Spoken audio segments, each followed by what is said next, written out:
Hello, everybody. Hello. Okay, go ahead. Hello, good afternoon.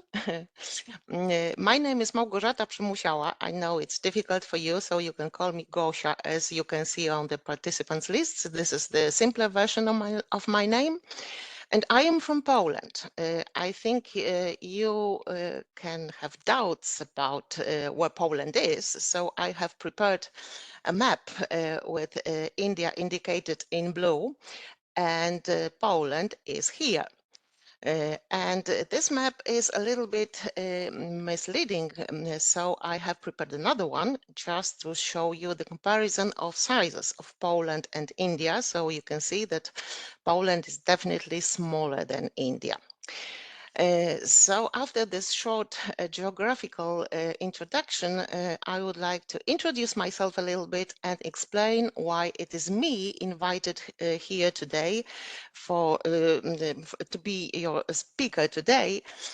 Thank you, TRIZ Asia, for inviting me.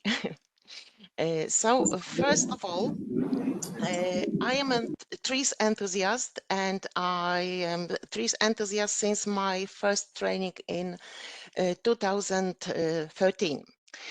Now I am a certified TRIZ specialist with the third level of certification. I have this level of certification since 2017. I have experience as a member of TRIZ project teams, as well as a consultant at supporting TRIZ project teams. And now most of my time I spent sharing my knowledge and experience in TRIZ with newcomers. I have already trained more than 600 people. They are trained and certified on the first level of certification. I think some of you may know Sergei Yakovenko. Sergei Yakovenko, who is my mentor, and he invited me some years ago to work together on the first TRIZ handbook written in Polish. And the book was published for the first time in 2017. Additional information, I am also a chairwoman of a council on methodology at the Scientific and Industrial TRIZ, Association TRIZ Poland. In Polish it is Rada Merytoryczna Stowarzyszenia Naukowo-Przemysłowego TRIZ Polska. Okay, so I am here to tell you how we applied inventive principles to improve online training. Okay, as you probably know, remote training is nothing new. It has been known for many years, but its popularity increased rapidly during pandemic. The first contradiction at pandemic was the training had to be continued and training could not be continued. In case of lectures, it seemed to be quite easy to solve this problem. Just go online. The internet is available almost everywhere, and it offers many opportunities on one hand to teach and to learn on the other hand, while still remaining at home. But unfortunately, many people claimed that, and some of them still claim that working online, particularly training online, was not as great solution as they expected. Why? Why? What is the cause of disappointment? I think each of you could give me a different set of answers, but let's mention several of them. First of all, most of trainers, teachers, just became talking heads on the computer screens. Unfortunately, it was, in most cases, it was really, really boring. The second thing is that the slides presented during the remote classes were not exciting either. Just screens full of text, overloaded with information, also exhausting and boring. The participants had doubts what is more important, to read the text or to listen to the trainer. In many cases, it was the situation that what you say is not what you hear, so it was extremely exhausting for participants. Not to mention the additional factors, you know it, you remember it from the pandemic time. These are the distracting factors. So, of course, now we are back in offices. then these factors has been eliminated, but many others have emerged, for example, noise, crowded offices, multitasking, and so on. The result of all these things was easy to foresee, a total failure. Most of people were disappointed, discouraged, and they really hated online meetings, online training, and so on. What could we do to change this approach? The fundamental thing, the key to success, was to understand that the online training is a different challenge than the offline one. As the result, there is a lot of preparation work to do before launching online training. Training online is not just talking to people, to the audience using the computer. The content must be structured in a new way. The most important thing is to make the trainees focused and active throughout the whole training. Online tools must be chosen, must be mastered and tested earlier, of course, because talking heads on the computer screens are just unacceptable. How did our TRIZ training look like offline before pandemic? Before pandemic, we offered only offline version of training, face-to-face. So we met our participants in lecture halls, in conference rooms. We had, of course, direct contact, so we could use props to support our explanations. All we needed was a slide projector, a screen and a flip chart, that was all, and no software was required to just listen and take notes. Our lectures were divided into 90-minute blocks. There were 3 full days of training. Of course, it was necessary to rent a proper place, sometimes to travel, to cover all the travel expenses, hotels, and so on. And it was, of course, more time consuming, especially in case of training in the distant location. And going online, we had to redefine it all.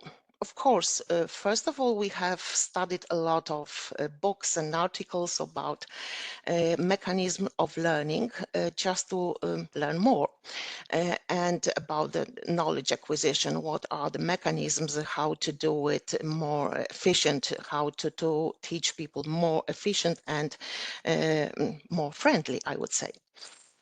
Of course, as a TRIZ specialist, we decided to analyze the 40 inventive principle, looking for a solution for our problem with online training. And here is the list of the 40 inventive principle. For those of you who are not familiar with TRIZ, I have a brief explanation. Don't worry. One moment, please. The classical TRIZ tools are based on pattern analysis. Hendrik Altschuler, the creator of TRIZ, divided patterns into 2 groups. First group are patterns describing ideas of optimization, and the second group is a group of patterns describing solution of conflicts. He considered the first group not interesting as there was nothing inventive here. Nothing inventive here, just shifting parameters.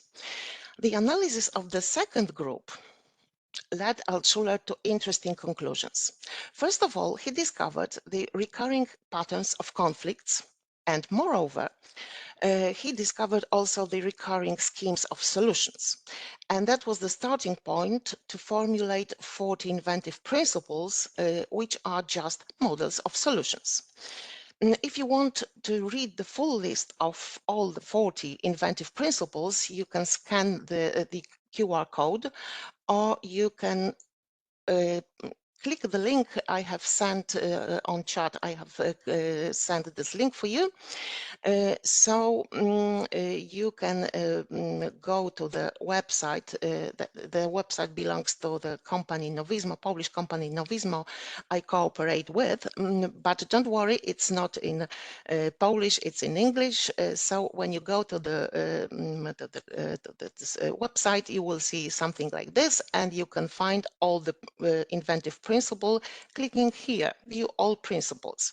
When you click there, you will see a full list of all the 40 inventive principles with the names and the recommendations.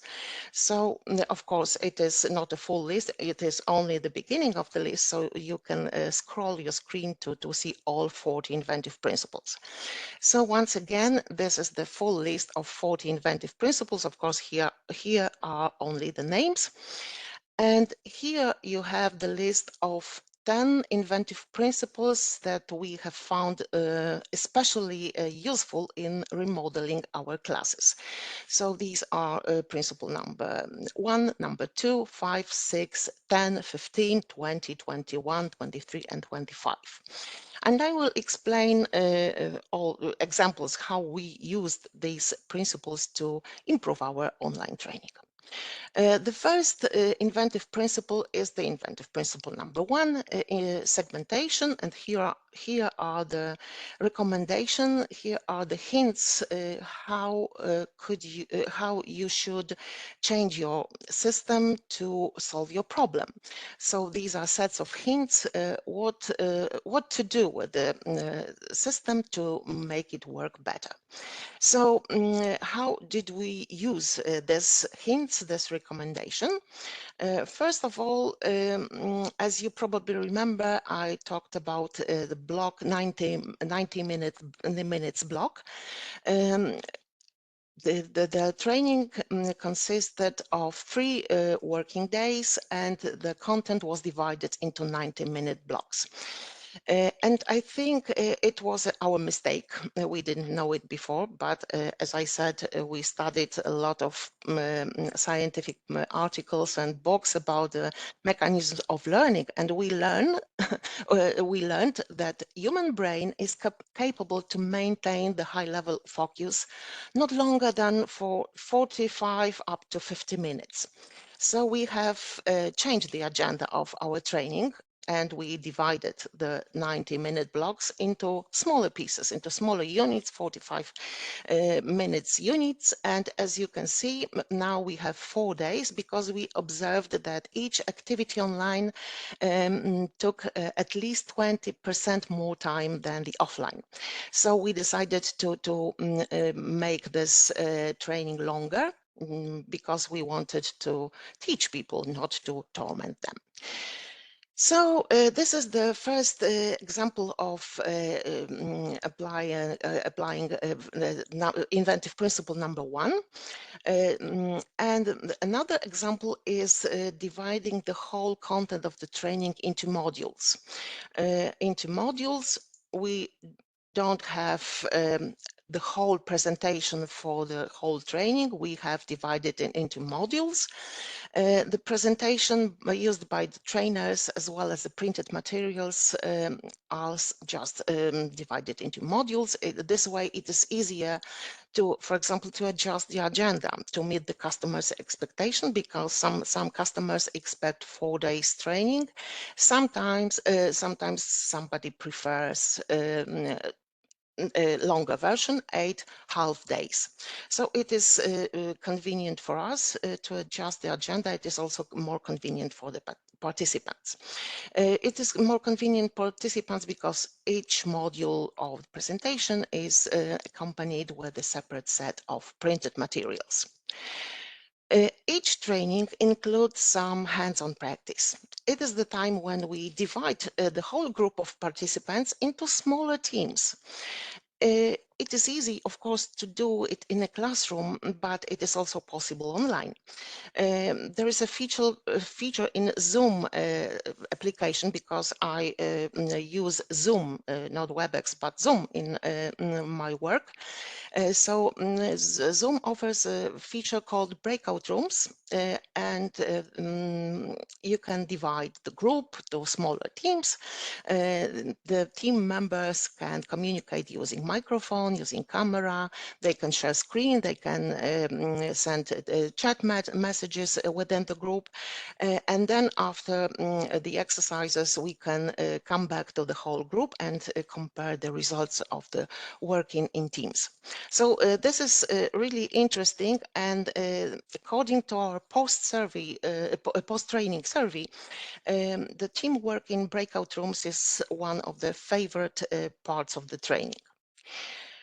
Another thing is that a presentation used during the online session must be also prepared in a different way. In case of offline trainings, the participants are focused more on the trainer, not on the slides. But in case we present slides online, they must be restructured. So we try to avoid presenting slides like this. The slide is overloaded with information, with graphics, with long blocks of texts. So it's really difficult for participants to comprehend and to memorize. So we prefer to change it this way. We try to follow the rule that there is one piece of information of one slide. Please pay your attention that it doesn't matter how many slides you have in your presentation. It's more important to make it as comprehend as possible. So this is the way we have changed our slides. And now we can go to the next inventive principle we used. This is taking out separation. So here are the hints from this inventive principle, and this is the point of the big surprise for our participants, because first piece of information they get in the mail before training is this information that we don't use camera. We don't use cameras because, in our opinion, is the biggest distracting factor. Instead of following the lecture, people keep observing each other, keep on staring at the interiors behind the other people, and etc. So we don't use cameras. We ask participants to focus on the presented slides on the screen shared by the trainer, but cameras can be used only at the beginning, just to say hello, and then we ask the participants to turn the cameras off. We did our best to present the content of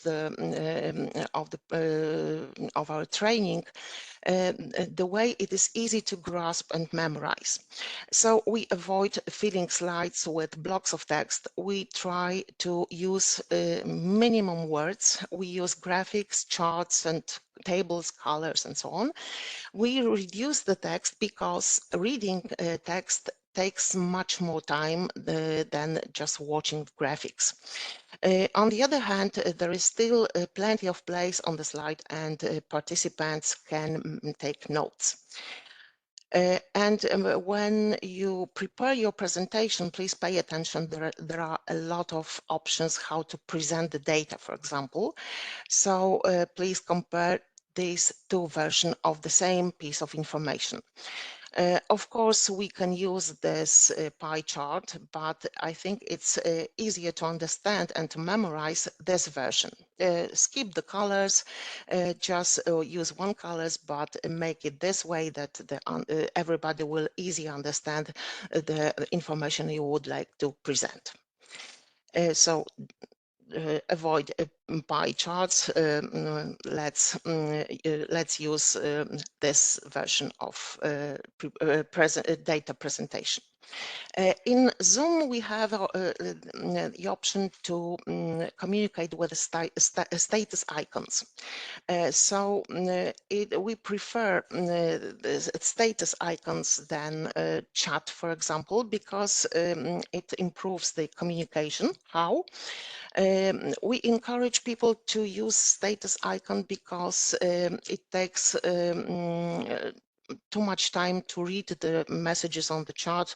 If you see the message on a message on the chart, you have to stop the lecture, you have to read it, you have to react, so it all takes time. It's better to encourage people just to use status icons. In Zoom, it looks this way. When you have the participant list, the status icon appears near your name. So, for example, you can indicate your presence, you can indicate your absence, or you can indicate that you would like to ask a question. So it is generally easier to grasp for the trainer. Another thing, as you remember, reading text takes more time than just watching graphics. Please compare the same information presented in two different ways, with the text and with the graphics. It is definitely easier to grasp this version than this version, and pay attention. We have still plenty of place to take notes.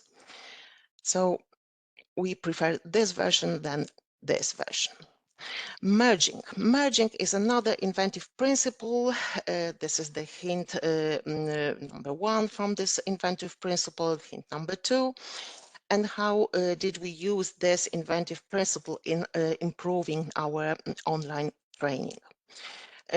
We just working on the development on online training. We have also improved our offline classes because some tools used for online training, we have incorporated them also into our offline courses. Of course, it is possible to use the online tools during the offline training only on condition that everybody have access to a computer or at least to a smartphone connected with the internet.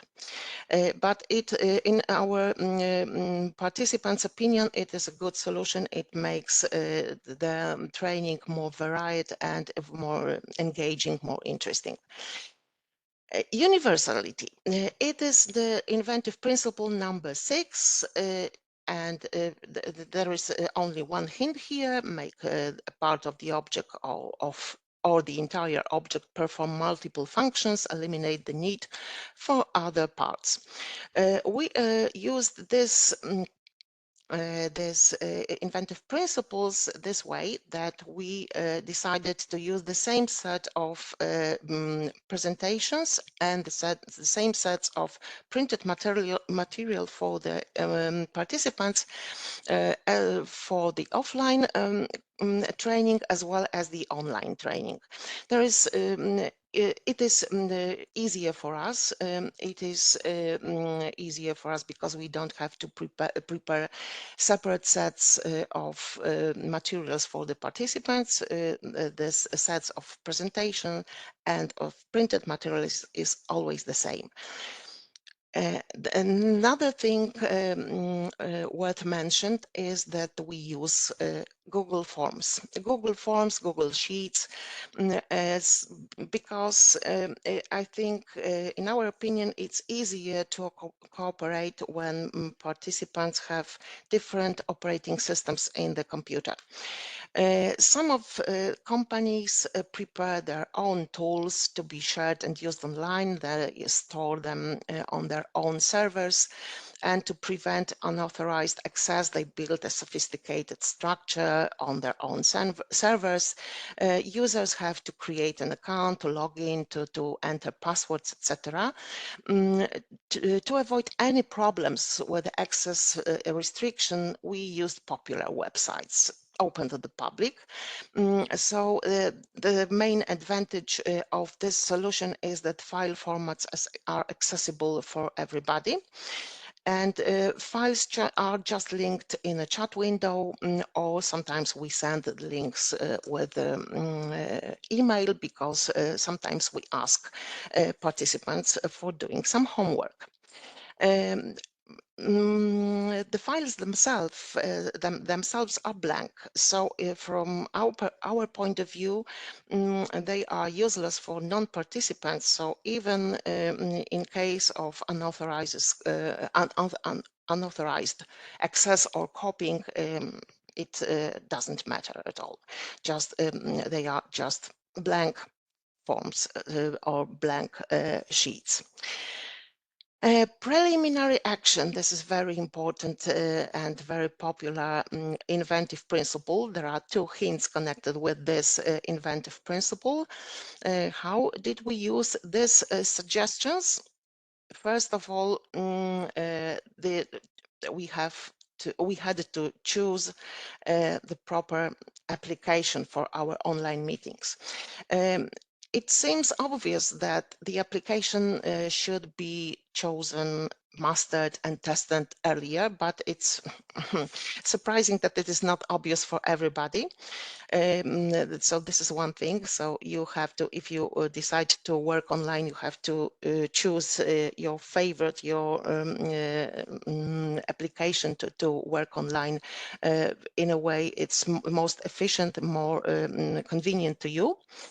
And it is also necessary to prepare a kind of an introduction, because these applications are popular, but there are some differences between them, and everything must be explained before the training, just to work smoothly without interruptions during training. Another thing is that all the files used during the training must be prepared earlier. That they must be created in advance, of course. It takes some time to prepare such files, but once prepared, they can be used many times, as they are mostly blank. In case of such things like attendance list, you can just copy it, and you have quite a new file for another group. Preliminary action is also a reminder to prepare to compose your email. If you plan to send anything by email, it's recommended to prepare it earlier in advance, just not to forget to attach the files. Chat messages can only be prepared in advance to be sent to participants during the training with one click only. Dynamics. Dynamics is the inventive principle number 15. And how did we use these hints, these suggestions, how to restructure our training? First of all, our training is not a standard lecture. In our case, dynamic means we encourage our participants to ask questions, to express doubts anytime. However, it cuts both ways, because the trainer can also ask anybody anytime. It is also a kind of a way to confirm, to verify if the participants are really present or just logged in, because being logged in does not necessarily mean that you are active participant. Dynamics means also we have changed our slides, because as you could see, even if we use graphics like on this slide, we don't show the slide with one click. We use animation to make the slides more intriguing, more interesting for the trainees. So instead of showing the slide with the one click, we used animation, and look how it looks like. It is not enough to indicate a useful function. In case of useful function, it is crucial to determine the level of performance. The useful function can be performed on the normal level within expected limits, and that makes us glad.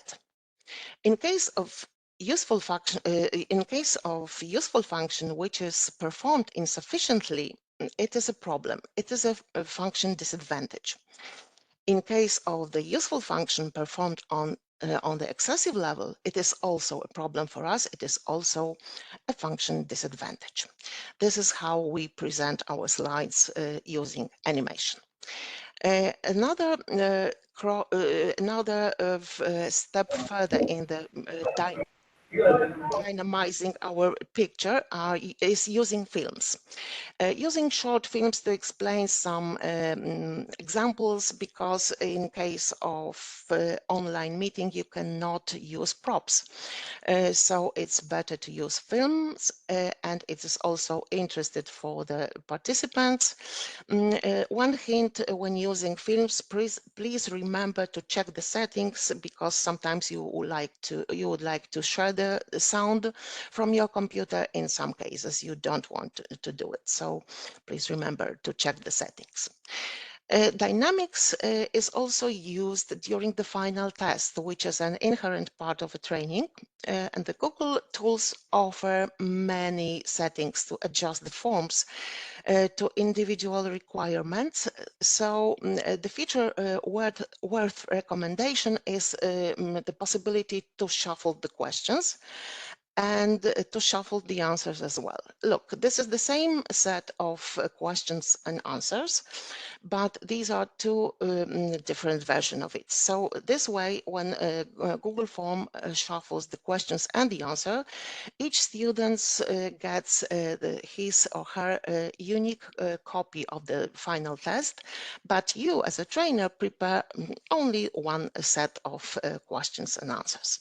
So the funny thing is that in most cases people do not realize they answer the same set of questions. This is the way, of course, to reduce the risk of cheating. Another inventive principle is inventive principle number 20. It is continuity of the useful action. How do we use it? We have decided that a trainee can continue learning after the training. How? We have prepared the recorded lectures for the participants. The whole training content is divided into modules, as you know, and each person can come back to the chosen module or to all of them and watch it online as many times as he or she wishes. The link is accessible for the participants in 60 days after the training, so they can come back and watch it once again and once again. Skipping the inventive principle number 21. How did we use this inventive principle? First, the most important thing is that part of the trainer's work has been skipped because we use Google Forms. It means the test answers are checked automatically. And this is the first skipping. The trainer's work has been skipped. The other thing is that the waiting time has been skipped. The participants can know the results of the final test immediately after the test, so the waiting time has been skipped. Feedback is another inventive principle we found useful in our online training remodeling. And how do we use it? It is the thing I have already mentioned, questions and answers anytime. We encourage people to ask questions, to interrupt and ask questions and express doubts. As I said, it cuts both ways because we can also, as a trainer, ask a question anytime to anybody. Of course, we also use a post-training survey. And we also use Google Form here, but in this case, the answers are, of course, completely anonymous to encourage people to express the real impressions of the training. It is also a good source of information. How should we continue with changes in our online courses? What should be changed? What can be improved? What should be skipped from our online courses? It's a really a very interesting, very precious source of inspiration. Self-service. Self-service makes the object serve itself by performing auxiliary helpful functions, use waste resources, energy, and substances. And here, of course, many things already mentioned before can be considered as an implementation of the inventive principle number 25. Please pay attention that the trainer's task number 1 during the online training is to get the trainees' attention and to make them stay focused and engaged throughout 45 minutes. So participants cannot be just logged in and remain inactive. We do our best to force the audience to be present, to be focused and active. So that's why we ask for indicating the presence with the status icons. We also encourage people to take notes. They know that anytime a question can be asked by the trainer, and the question also can be asked by the participants.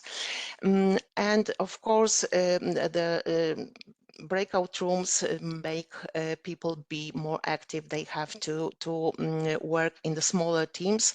When the small teams is 2 up to 4 people, there is no place for being inactive. So that's all. These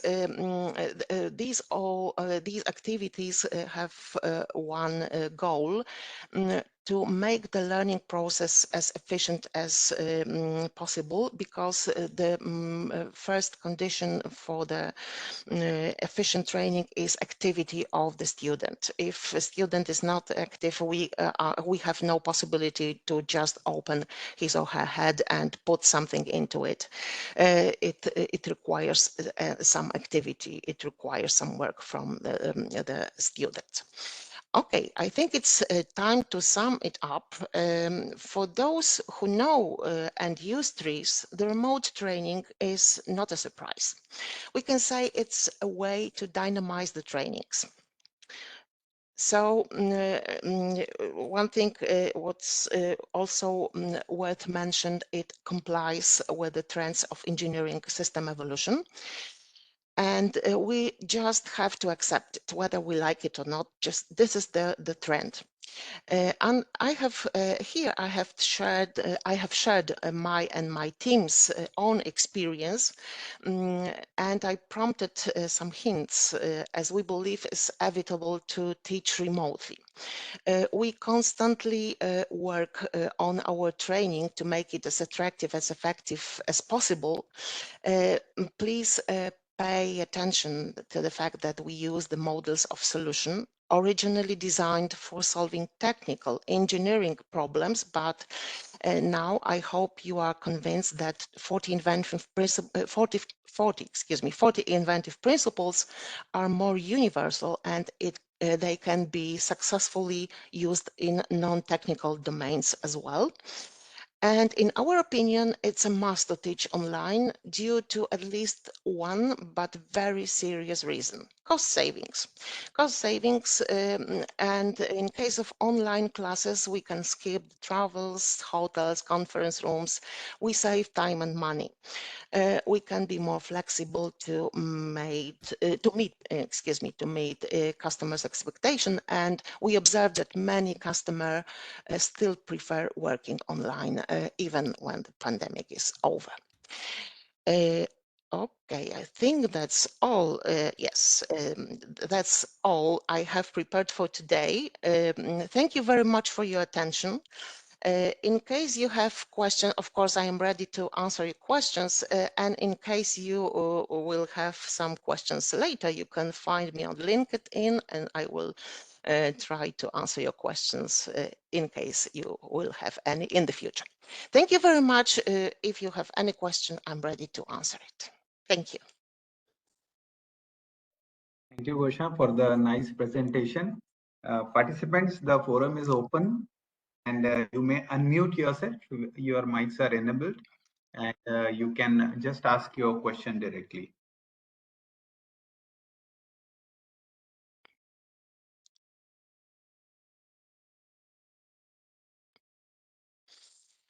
I think I can see first questions on the chat window. What training steps you suggest to bring in more ladies to the TRIZ community? Why I am asking this question is that ladies can bring in different aspects of problems. Yes, I think men and women are different. We are different and there's nothing to discuss. There are some differences between us in the way we see the world. So it is true that the ladies can bring a different aspect to the problems. To be honest, I have no idea. I have no idea because for me it's not a difference who is the student who wants to learn a TRIZ, if it's man or a woman. For me it doesn't matter. I think it's the problem is wider, how to encourage women to be active in technical domains, for example. In Poland, we have some projects to encourage young girls to go to the technical universities, and I think this is the fundamental thing to be done first. Then we can think about how to encourage women to be interested in TRIZ. I'm not sure if it's the right answer, if it's the answer you expected, but I think that's all I can say now. Yeah, it is a very apt answer. Thank you. And there is one question. How do you keep participants engaged or involved during the training? And what principles over there would be useful? Keeping participants engaged during the training. First of all, they have to know that I can ask a question anytime. For example, if I see the list of the participants, first of all, I have to say that the groups we teach are not bigger than 15 persons. In case of bigger groups, it's really difficult to manage such big group of people. In case of groups not bigger than 15 people, you can ask everybody many times during the training. This is the first and fundamental thing to use during the training, because the participants know the question from the trainer can be asked anytime. So this is the first thing. We use quizzes, we use online exercises, and we ask to give questions immediately, give answers immediately. So this is another way. As I said, the working in groups is really appreciated by our trainees.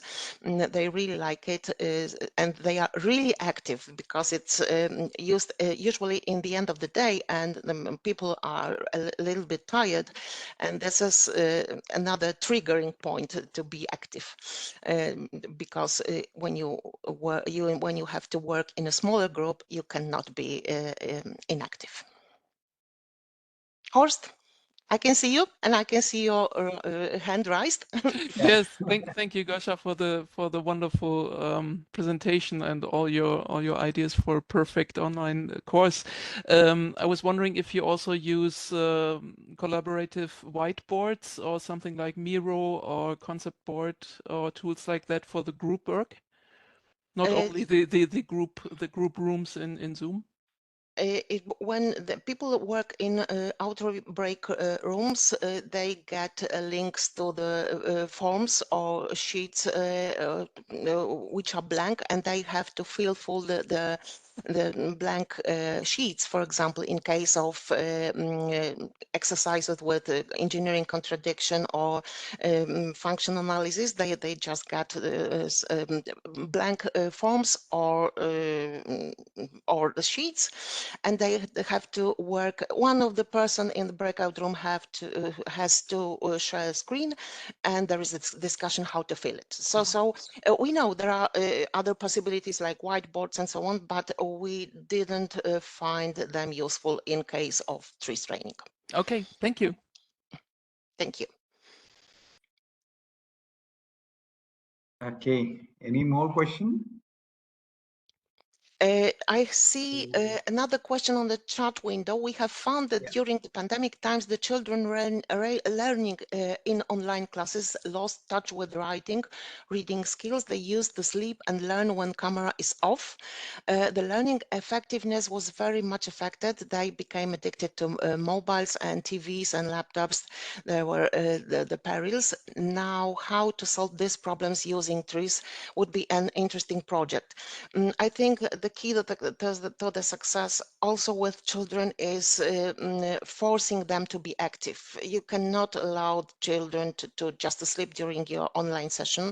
So you have to ask questions. You have to ask directly you Horst. How do you think? And in the next round, another people has to ask the same questions and so on and so on. So this is really important to be active, not just the lecture because the lecture is boring. If you have only lecture, if you want only to talk to the audience, it's better solution just to record it and to share the recordings. They can watch it anytime, and the main thing in online session is activity, in my opinion. Any questions more? Yeah, thank you, Gosha, for the appropriate answer. Like before someone posts his or her question, I would like to know, like, what would you prefer, online or offline training, and what is the reason for your preference? It's hard to say, I would say, because both versions have have their advantages and disadvantages. It's in case of offline training, I have to travel. I have to spend more time because I have to travel. I have to stay at the hotel and so on and so on. But it's a pleasure to meet in person, to use props, to discuss, because as you probably remember, the online activity take more time. During the lecture, you have to check if everybody has the files, if everybody can open the window with something and so on and so on. There are no such problems during the offline sessions, so you have more time to discuss. But in case of online courses, you can stay at home. You don't have to be prepared with props and other things, because everything you need is in your computer, and that's all you need. So I think it's really hard to it's really difficult to say which version is my favorite one. I think I like both of them. Right, right. So now, extending this question, could you frame some of the contradiction in offline training? Offline training. Contradiction on offline training. Because we have posed some of the problems which we face while we go for offline training, and of course there are many advantages. So get the benefit of both, or the best of both. I think when you have this opportunity to see people directly, to see people in person, it's another kind of contact. You can discuss more. You can involve many people to a discussion. So I think it's impossible to do online, because there is a noise when you try to discuss with many people at once. There is a noise, and I think there are still some advantages of offline training, but when making decision what version you should choose, of course the customers first of all they count money and look at the costs. So it is the deciding factor, I think, in many cases. In some cases, now I had a group from one company. It was it was a training for one company, but they have different locations throughout Poland, so they preferred to work online than offline because it would be much more complicated for them to gather in one place for offline training. Right. Basically, there are advantages of both, and then whenever we can, as you mentioned, push off the videos in advance and then meet them personally just for Yes. making this knowledge concrete and solving their problems and maybe some projects and all. This would be always, yeah. Yes, there is one thing I would like to tell you, that in case of online training, we usually suggest not to do it in a sequence of 4 days. We prefer to divide the online training into 2 weeks, Right. 2 days in 1 week and the next 2 days in the next week, because in this way people have enough time, for example, to prepare the homework, because we also ask for making homework. So it is not enough time when you have to have the training every day. In case of dividing it into 2 weeks, it's a better solution because people just have time for it. Yes, and they can assimilate the knowledge in a better way. Yes, yes, yes, that's right. Because the activity is the key to successful learning. There is no possibility that somebody will come to you, open your head, and put something into it. Sorry, you have to work on it. Yes, yes. And they can utilize their free time, and they can take care of their other things also. Yeah. Yeah. So, any other question, participants? Till then, I'll ask one of my favorite questions, Gosha. What is the age when one should start learning TRIZ? Oh.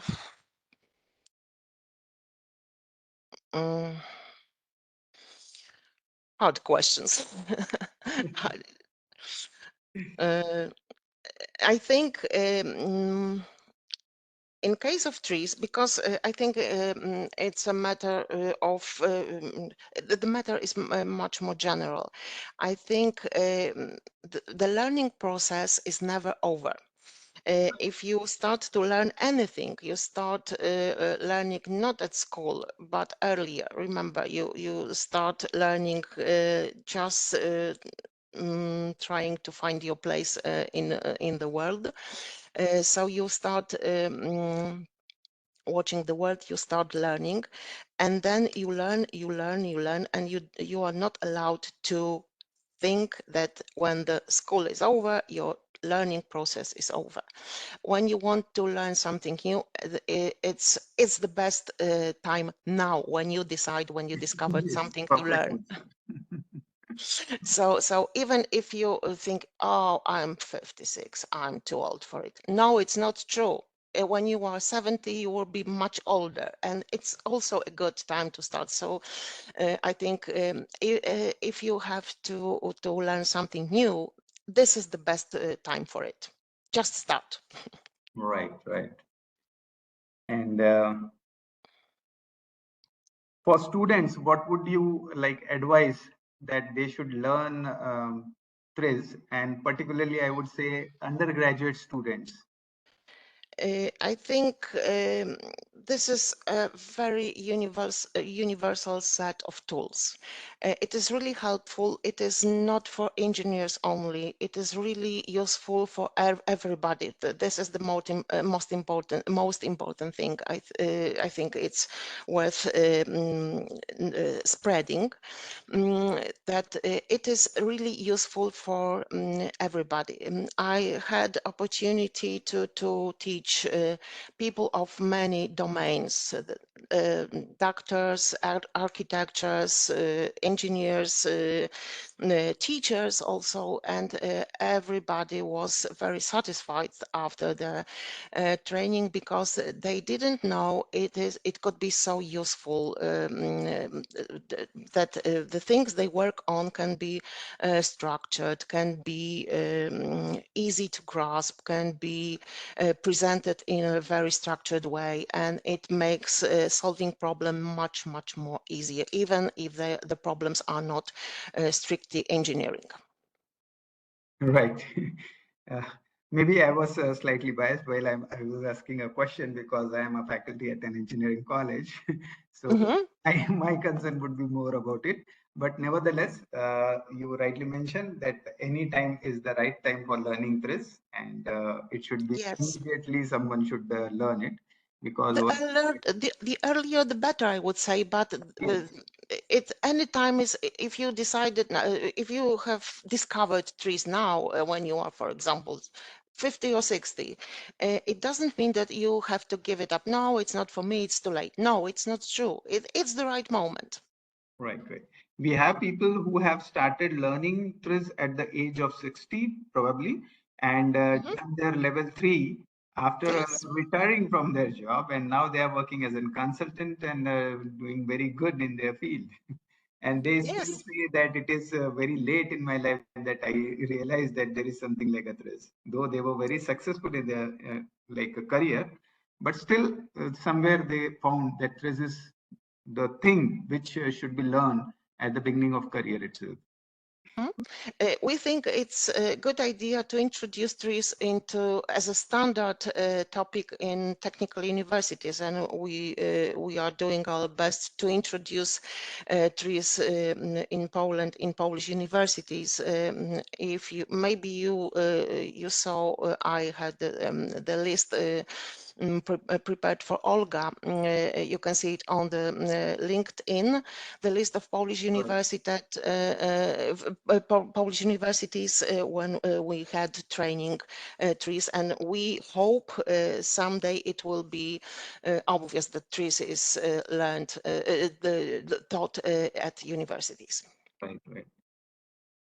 Yes. So last 2 minutes, any other question from participants?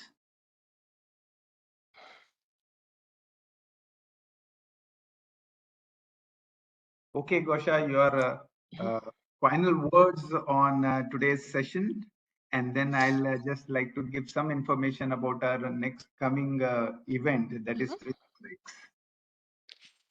First of all, thank you for your presence today. Thank you for your attention. I hope you will find my presentation interesting and inspiring. I hope so. It is, it is. Okay.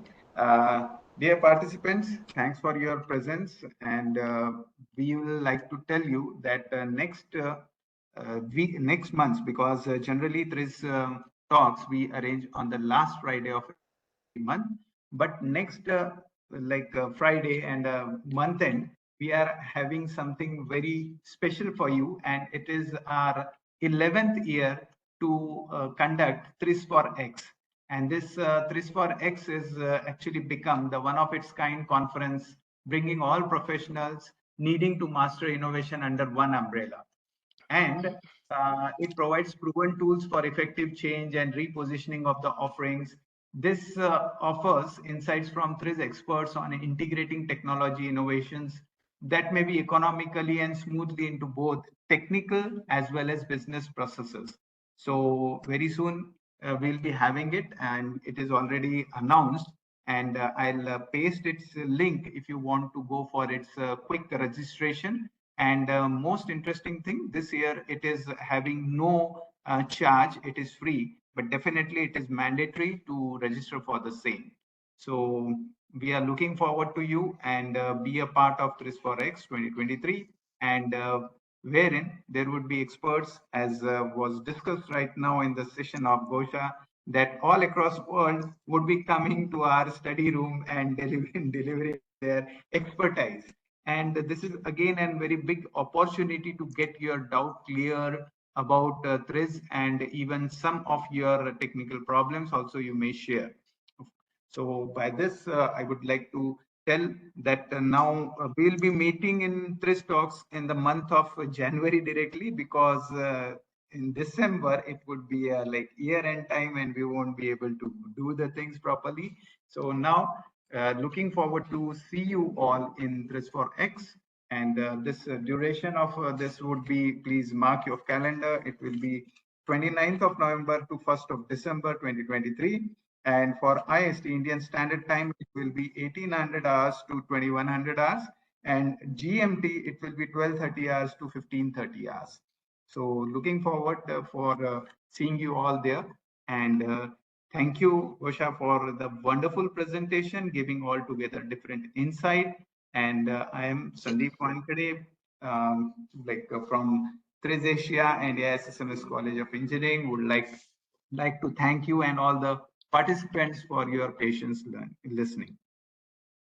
Thank you very much. Yeah, And see you next time. Sure, definitely we are going to meet. Okay.